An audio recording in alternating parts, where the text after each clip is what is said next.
Queridos amigos, continuamos explicando a Nietzsche desde ese barco de la vida, desde ese barco que recorre la región del pensamiento. El otro día estuve ya explicando en el tema 43, en el tema 42, estuve explicando lo que es la voluntad para Nietzsche. Pero no acabé y me gustaría acabarlo hoy en el vídeo número 43. Cuando hablé de la voluntad, dije que era un tema fundamental en el pensamiento de Nietzsche. En efecto, gracias a la voluntad que él ha experimentado, ha podido conseguir una cantidad de resultados extraordinarios. Él ha vivido esa fuerza de voluntad, esa energía, esa garra, y la ha vivido como fórmula psicológica, y la ha vivido como elemento de su vida, como energía de su vida. Pero también, además de explicarla como elemento de su vida, de haberla desarrollado y de haberla vivido, él la interpreta como filósofo que es, intenta interpretarla como una especie de interpretación de los procesos totales de la vida. Y en ese sentido, cuando llega a explicarla ahí, descubre que en realidad la voluntad de poder se expresa en la naturaleza como voluntad de poder, no como voluntad solo, sino como voluntad de poder. Bien, y esa voluntad de poder con la que se expresa es lucha, generalmente. Y esa lucha, estuvimos viendo cómo se utiliza para aprovecharse de los demás, para poder imponer la voluntad en los demás y cómo se aprovecha para tener poder. Ese juego es precioso. Y en él, en Nietzsche, se inspiraron muchos filósofos que han tratado el tema. Como por ejemplo, Michel Foucault, que han tratado el tema del poder. El poder como ese mecanismo minucioso que intenta que el otro cambie de forma de actuar y que cambie de forma de ser. Bien, continúo. Pero Nietzsche no está en contra de la voluntad de poder. Él lo que quiere es que sepamos utilizar esa voluntad de poder en la consecución de la idea que él tiene. Y la idea que él tiene es, ya la hemos visto, la idea del superhombre, la idea de una vida que sea una vida dionisíaca, que sea una vida alegre, que sea una vida digna y que sea una vida en la que tú puedas soportar las realidades y las verdades sin tener que esconderte y sin tener que crear falsos mundos para ello. Bien, pero no es esto lo que ha sucedido, según explica Nietzsche. Porque lo que ha sucedido es que se ha aprovechado esas energías, esas fuerzas, de las cuales yo no me acabo de explicar, no dejo de explicaros, porque no voy tengo la tentación de explicarlo y voy a caer en la tentación de explicaros un poco cuáles son los axiomas de Nietzsche sobre ese mundo físico, sobre esa energía, porque después lo tendré que utilizar también un poco para ello. Estos axiomas los recoge Szafranski, que conoce a Nietzsche de forma increíble. Y son 6 axiomas que explican el mundo, según Nietzsche, esas energías, esa fuerza, esa estructuración del mundo, tal y como la describía Nietzsche en muchas ocasiones. Bien, para Nietzsche sería el primer axioma. Axiomas son como verdades indemostrables. No hace falta demostrarlas, porque son tan claras, son tan evidentes que no hace falta demostrarlas. Ya aparecen por su claridad, ya aparecen demostradas. La primera sería: la vida individual es fuerza, es energía. Bien, digamos que sí. ¿Cómo que no es la vida energía y fuerza? Por supuesto, él la ha vivido. Lo que pasa es que yo creo que es algo más. Algo más. Pero bueno, el primer axioma, la vida individual es fuerza, energía. Tienes que saber aprovecharla. Ya lo sabes. Hay algo en mí que yo llamo valor, etcétera, etcétera. Segunda, la vida en su conjunto es un campo de energías que están desigualmente distribuidas. Esto también le encantaba a Nietzsche, que esas energías estén desigualmente distribuidas, porque él era un señor que defendía los rangos, él era un aristócrata, y le encantaba que efectivamente unos, entre los que él se encontraba, claro, que tuvieran esa fuerza, esa energía, esa garra, y que él, desde luego, la tenía, porque era un privilegiado en muchísimas cosas. En tercer lugar, rige el principio de la conservación de la energía. En el mundo, esa energía que hemos dicho, esa voluntad, rige ese principio de conservación, y además no existe el vacío. Donde hay algo, sería la tercera, donde hay algo, hay otra cosa. Y cuando ese algo llega a tocar a otra cosa, esa cosa se tiene que desplazar y esta ocupa su lugar. Es decir, son incompatibles. Y entonces vivimos en un mundo en el que vivimos esa incompatibilidad. Porque donde llega una cosa, desplaza a la otra. Donde hay crecimiento, hay disminución. Si una sociedad crece, unos crecen y otros decrecen. En quinto lugar, una fuerza avasalla a otra. La elimina, la asume, la disuelve. Bien, esta es un poco la lucha que ve. Y en tercer lugar, todo eso se puede ver como un juego. Bien, por lo tanto, estos axiomas nos describen un mundo bastante físico, bastante duro, un mundo al que él le había llamado lo tremendo, lo terrible, lo monstruoso. Pero él cree que la persona que tiene fuerza, que tiene energía, que es superhombre, es capaz de comprender ese mundo. Pero Nietzsche también hablaba de la imagen, de otra imagen del mundo, no tan dura, no tan cruel, no tan de lucha, no tan de fuerza, sino una visión de juego. Como juego, la visión dionisiaca y la visión de Heráclito. Aunque Heráclito también hablaba de la lucha, de la guerra, pero veía el mundo como juego, el río que va pasando, y también es como un juego. Entonces tomarlo como juego y seguir ese juego. Y nosotros convertirnos en jugadores de ese juego. Convertirnos en jugadores de ese juego. Bien, ¿qué sucede? Que esta energía que nosotros tenemos, estas energías del mundo, que están desigualmente distribuidas, esas energías hay algunos que carecen de ellas. Y esos individuos que carecen de ellas, que prácticamente no tienen voluntad porque no han sido afortunados, según Nietzsche, entonces estas personas han conseguido crear un mundo, crear unas fantasías, crear unas ficciones que se han impuesto y son las que han dominado hasta ahora, por lo menos en Occidente. No siempre ha sido así, porque en el mundo griego, en el mundo clásico griego y en el mundo romano quizás también se vivía de otra manera. La visión del mundo era diferente. Las imágenes del mundo no eran ficciones. Y también en el Renacimiento. En el Renacimiento, en la época del Renacimiento, esa lucha, esa fuerza, esa energía se utilizaba no para destruir, sino que se utilizaba para construir y sobre todo como juego. Es decir, en el sentido que nosotros entendemos por juego, como un partido de fútbol, en el cual no hay una guerra, no van a destruirse, sino que van a jugar y a competir.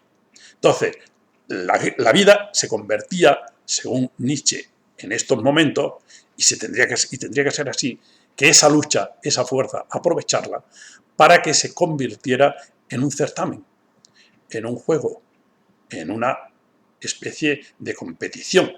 Y ahí es donde podríamos ver cómo se va engrandeciendo cada uno de los actores, cada uno de los artistas, cada uno de los héroes, cada uno de los genios. En efecto, si vais a Florencia, en Florencia veréis que en la época del Renacimiento, allá eran tan artistas, eran tan genios, que luchaban los unos en contra de los otros, pero para ver cuál hacía una obra mejor y más bonita y más bella.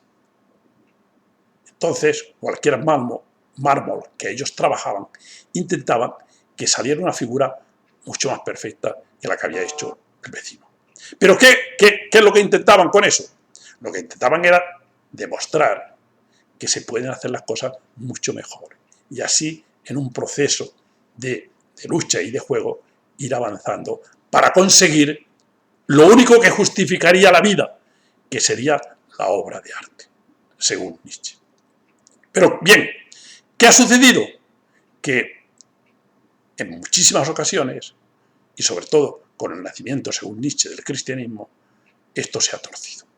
Entonces, la última parte de este tema de la voluntad, que es lo que yo le llamaba la voluntad torcida.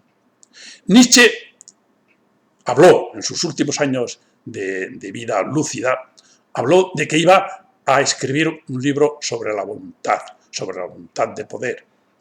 Y después de cambiar de nombre muchas veces y tal, cuando él tiene ese hundimiento, tiene el hundimiento mental, del que ya hablaré, cuando tiene ese hundimiento mental, en su despacho se encuentra un libro que ha acabado poniéndole el nombre de El Anticristo, pero que a ese mismo libro había ido poniendo el nombre de La Voluntad de Poder en muchas ocasiones. Entonces, eso es lo que él pensaba, que iba a ser La Voluntad de Poder. El primer libro, porque prometió que iba a escribir varios tomos, varios volúmenes, el primer libro sobre la voluntad de poder tratado de forma sistemática. Por lo menos así parece. Él, de todas maneras, no editó este libro porque lo tenía allí preparado, envuelto en un folio, para mandarlo a la imprenta. Bien, ¿qué es lo que dice este libro? Este libro, sencillamente, es un libro de una profundidad y de un análisis increíble, terrorífico, profundo. Es un libro que no tiene piedad. Es un libro que, como él dice, abre los sepulcros y saca todo lo que hay allí, todo lo que hay podrido, todo lo que hay muerto, lo saca y lo expone para que se vea. Entonces hace un análisis de toda esa construcción de mundo que nosotros hemos hecho, que ha sido fundamentalmente la cultura y la religión occidental, que han construido un mundo que es un mundo de ficciones como mínimo, por decirlo con palabras suaves, porque no son las que utiliza Nietzsche, que son mucho más duras. Bien, en este libro, que se llama efectivamente el Anticristo es un proceso. El Anticristo es sencillamente el proceso en el que él explica cómo la voluntad se ha torcido, cómo la voluntad ha ido a la nada y se ha convertido en voluntad de nada, voluntad de negación, voluntad de aniquilamiento, voluntad de ficción, voluntad de nihilismo. Y cómo él cree que al exponer este libro, lo que va a suceder es una reacción para que se elimine esto y se elimine esta visión y se construya un mundo mucho mejor.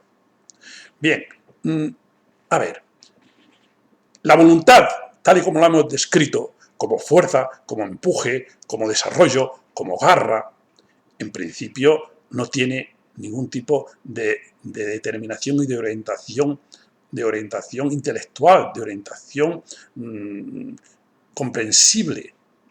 Pero él está diciendo unos valores, él está exponiendo unos valores. Los seres humanos exponemos valores. Y los valores ya o estaban inscritos en la voluntad de poder, y entonces, ¿por qué no se siguen? Porque sería una fuerza, una energía, como un instinto, y que él habla a veces también de esto, pero como si hubiera sido mayor los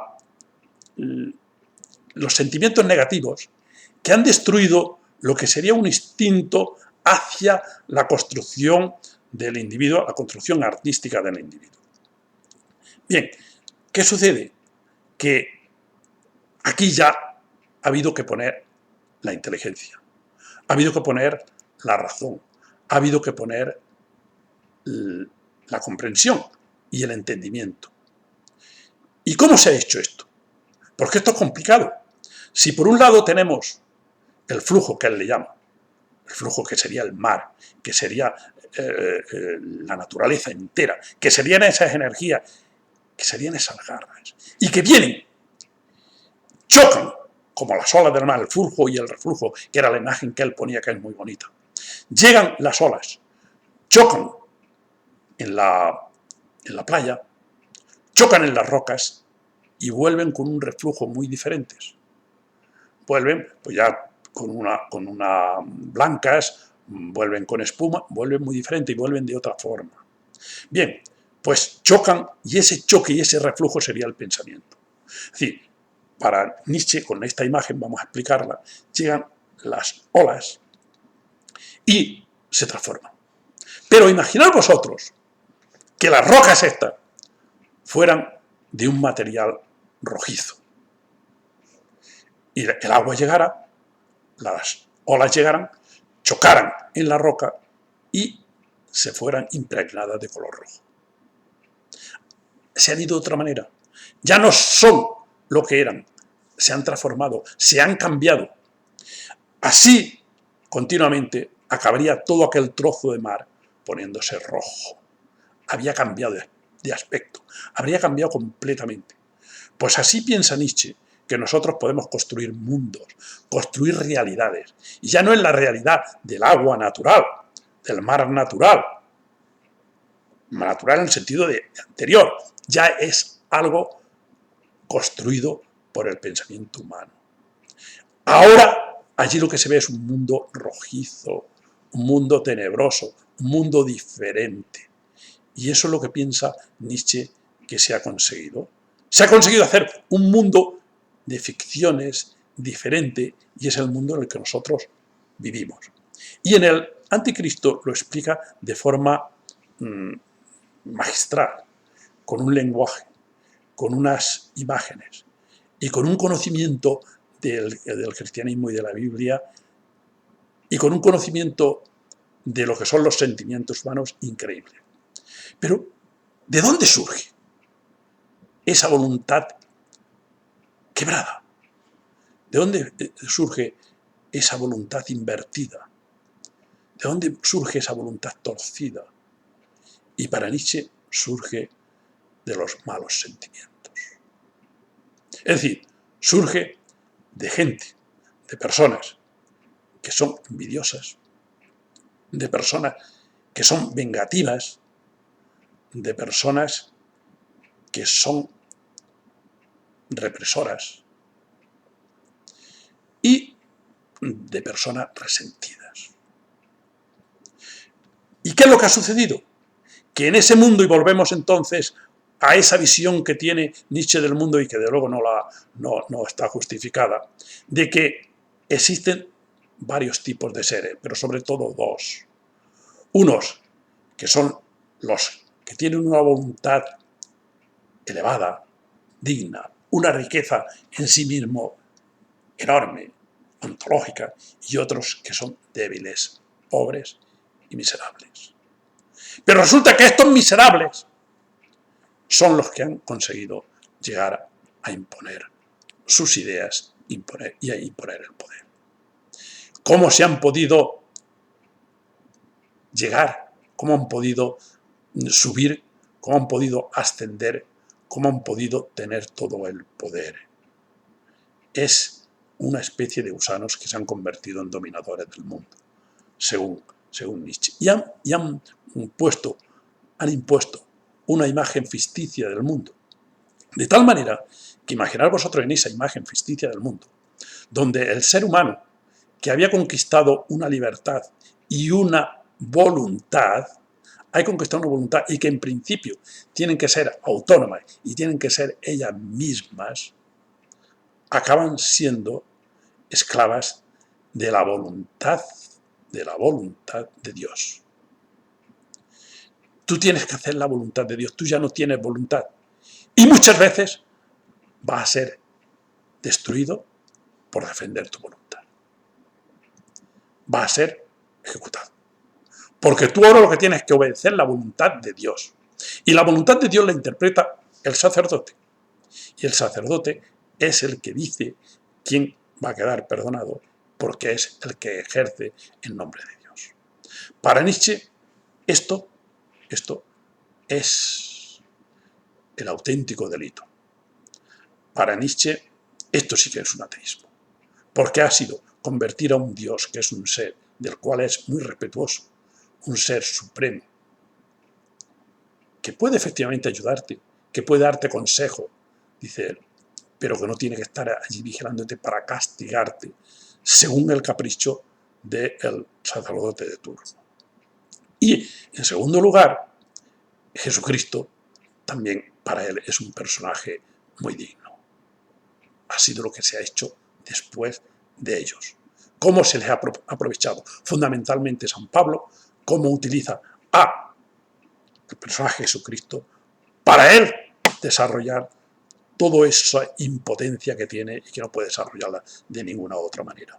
Rompiendo y eliminando lo que era la sabiduría griega para ponerla, la sabiduría de los hombres, para ponerla en la sabiduría divina y anular la demás. Estoy dando solamente algunos puntos de lo que es el anticristo. La verdad es que es un libro en el que yo no me encuentro completamente a gusto. ¿Por qué? Pues porque creo que Nietzsche en este libro, como mínimo es parcial. Parcial. Es extraordinario, es increíble. Hay que leerlo, hay que conocerlo, hay que saber lo que dice. Y muchas cosas cambiarán en nosotros.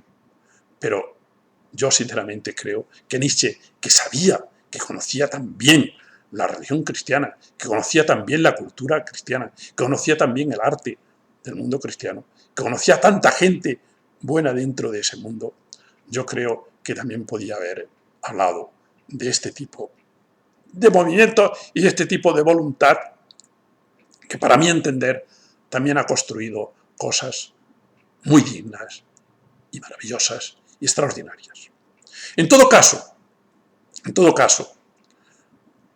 cuando uno acaba de leer a Nietzsche y cuando uno conoce a Nietzsche, yo por lo menos me pregunto, ¿qué concepto tenía del ser humano? ¿Qué era un ser humano para Nietzsche? ¿Cómo era un ser humano para Nietzsche? Y aquí nos damos cuenta que vuelve otra vez a caer el ser humano, la concepción del ser humano, en un concepto también parcial. El ser humano es siempre algo empírico y trascendental, pensado e impensado, lo finito y lo infinito. Y Nietzsche, yo creo que acaba, y es una lástima, acaba en reducir al ser humano a una voluntad de poder muy dura, muy cruel en la lucha por el poder, cuando el ser humano puede utilizar la voluntad para otras muchas cosas. De luego, en mi caso, para el amor. Voluntad de amor, que es la base absolutamente de todo lo que es el ser humano.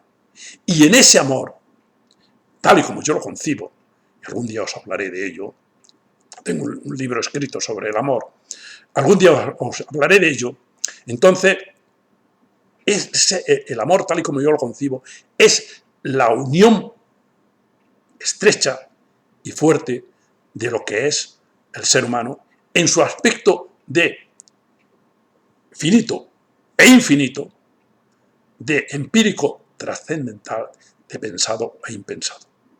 Porque es una comunicación profunda del espíritu y el cuerpo.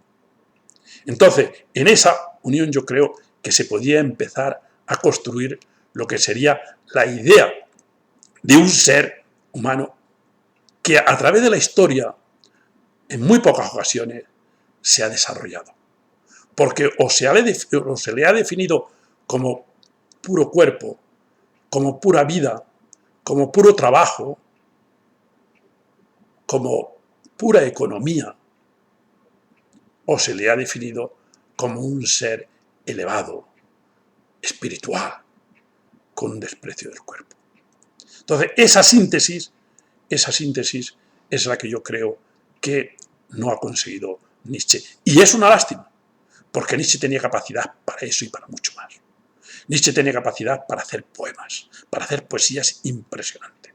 Nietzsche tenía capacidad para haber hablado del espíritu, para haber hablado de todo esto, pero por encima, no como un rechazo, no como una crítica, sino como una elevación de un ser maravilloso, de un ser que tenía una inteligencia increíble, que profundizaba de forma increíble.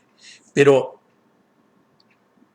si estuviera aquí delante, te preguntaría, Federico Nietzsche, ¿cuáles son los sentimientos que te han movido para hacer la filosofía que has hecho? Han sido siempre sentimientos de una nobleza como la que tú efectivamente encierras dentro de ti. Yo creo que sí, pero ten cuidado. Yo creo que sí.